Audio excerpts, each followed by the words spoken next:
Today I want to walk you through the basic strokes again and just give you some additional tips for drawing these. I have my workbook here. I have page 4, 5, and page 11.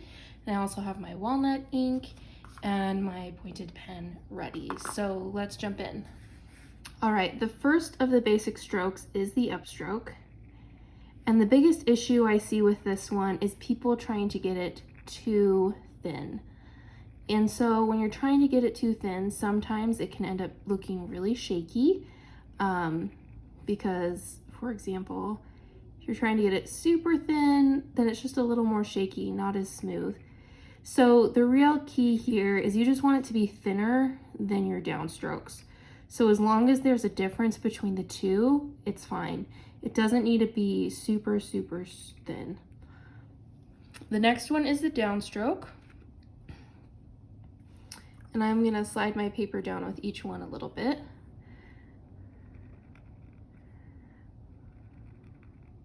For this one, the biggest tip is just to go right over the angle line. So you probably can't see it through my paper all the way, but there's the angle line.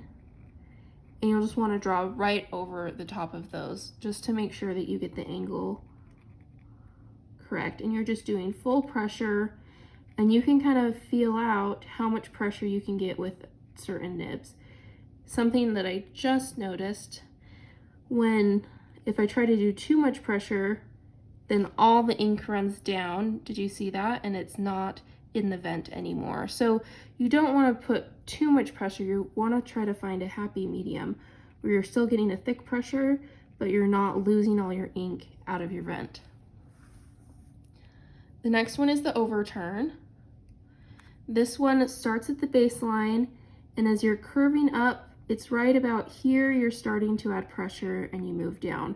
So really here to here is this transition area where you're transitioning from light pressure to heavy pressure. And I think it's easier for most people to do the transition from light to heavy pressure versus the underturn is the opposite. It's heavy pressure to light pressure. And so on this one, we're doing heavy pressure, lift, lift, lift, and then we're back to light pressure. And so it's this area to here that's our transition. That's where we're transitioning from the heavy pressure to light pressure.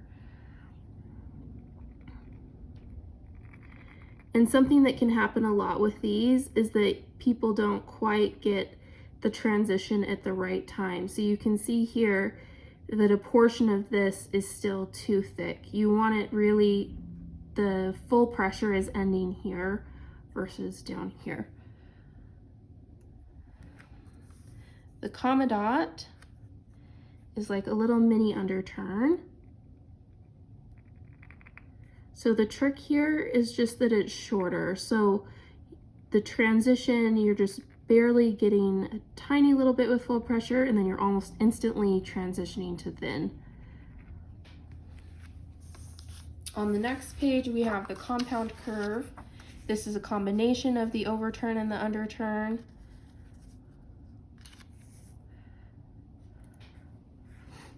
So this one, we're doing light pressure, start transitioning to thick pressure, start lifting up to go back to light pressure. So our transition areas are here to here, here to here. And so you don't want to be transitioning sooner or later than that. So that's the real key with the compound curve and these other two that we did here is just getting when you transition from thin to thick at the right moments in the stroke. The O form, this one, you want to start drawing it at the 2 o'clock position, and you work your way around because you're transitioning to heavy pressure, lifting up, transitioning back to light pressure. So you have transitions right here. And something that happens a lot, even to me, is I'll be trying to connect my O and I'll miss.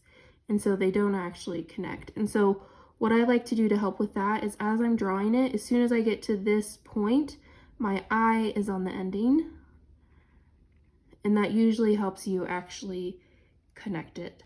So you're 2 o'clock, you're transitioning to heavy pressure, transitioning back to thin, and then connect the ending. So 2 more of these basic strokes that are a part of the lowercase letters. This is the ascending loop. So we're going to start at the waistline with light pressure and we're moving up, and then we transition to heavy pressure going down. So we have a transition right here. And something that a lot of people tend to do is curve these. I'm not sure why, but that just is the tendency.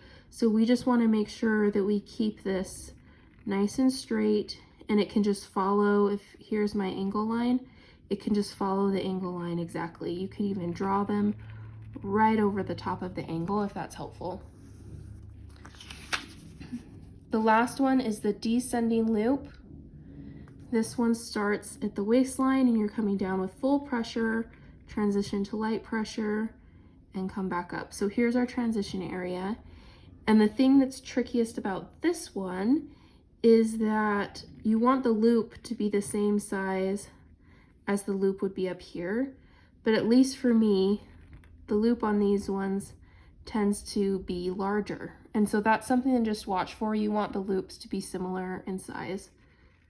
So transition to light pressure and then back up to the baseline. So that's all of the basic strokes and just a few tips on those. And then I also wanted to walk you through these are basic strokes for uppercase letters. And these are not as official, where they don't combine to make all the uppercase letters.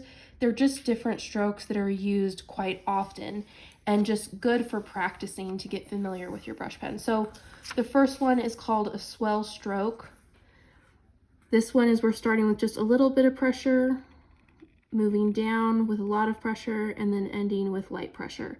So you're going to see this on a capital B, a capital D, a lot of those letters. And so you're just working on a light pressure to heavy pressure, back to light. There's also the lead-in loop, and this leads into a lot of the uppercase letters. So we're starting with light pressure, we're moving around, transition to heavy pressure, and then back to light, and come back up. So we have transitions here and here. So light pressure, transition to thick pressure, and then back up. And something that you can do, and we kind of talked about this in the workshop, is right here, instead of dragging your pen through all that ink and potentially having it run into the thin line, you can lift up your pen and then finish it. I didn't do a good job of that time. Let's see if I can do it again. So you lift up your pen and then finish drawing it so that ideally it doesn't have a bunch of ink that spreads over to the thin line. There's also a spiral, which is very common in the uppercase letters. So this one we're moving down with heavy pressure, coming back around, more heavy pressure, and then we end it. So a lot of these shapes, they're not going to combine, like I said, to make all the uppercase letters, but they're really just there to help you practice. And they will be on some of the uppercase letters. Then there's a stunt swirl. This one is really similar to the entry loop. It's just, these two are very similar. It's just a little bit larger.